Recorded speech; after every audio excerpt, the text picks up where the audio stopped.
கர்ப்பிணி பெண்களும் தடுப்பூசி போட்டுக்கணுமா? கட்டாயம் போட்டுக்கணும். கர்ப்பமாகி 12 வாரத்துக்குள்ள டிடி தடுப்பூசி போட்டுக்கணும். அதுவே முதல் குழந்தை மற்றும் 2வது குழந்தை பிறந்து 3 வருஷம் ஆகியிருந்தா முதல் டிடி தடுப்பூசி போட்டுக்கிட்டு 4 வாரங்களுக்கு அப்புறம் 2வது டிடி தடுப்பூசி போட்டுக்கணும். அதுதான் கர்ப்ப காலத்துல தாய்க்கும் சேய்க்கும் ரணஜனி நோயில இருந்து பாதுகாப்பு தரும்.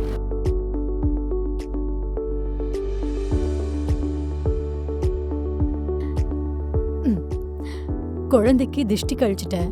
ஆனா அவ வளரும்போது இந்த கொடுமையான வைரஸ் தொற்றுல இருந்து எப்படி காப்பாத்துறதுன்னே தெரியலையே.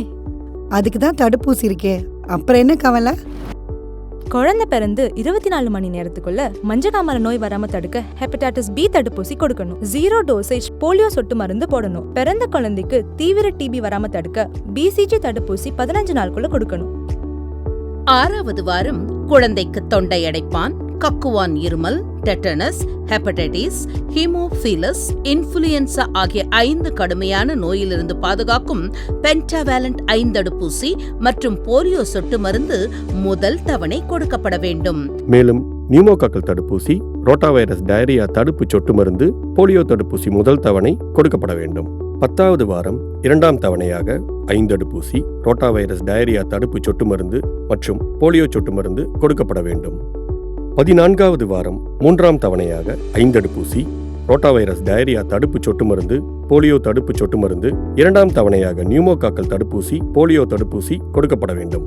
9வது மாத முடிவில் தட்டம்மை ருபல்லா தடுப்பூசி முதல் தவணையும், ஜப்பானிய மூளைக்காய்ச்சல் தடுப்பூசி முதல் தவணையும், நியூமோகாக்கல் தடுப்பூசி ஊக்குவிப்பு தவணையும், போலியோ தடுப்பூசி ஊக்குவிப்பு தவணையும் கொடுக்கப்பட வேண்டும்.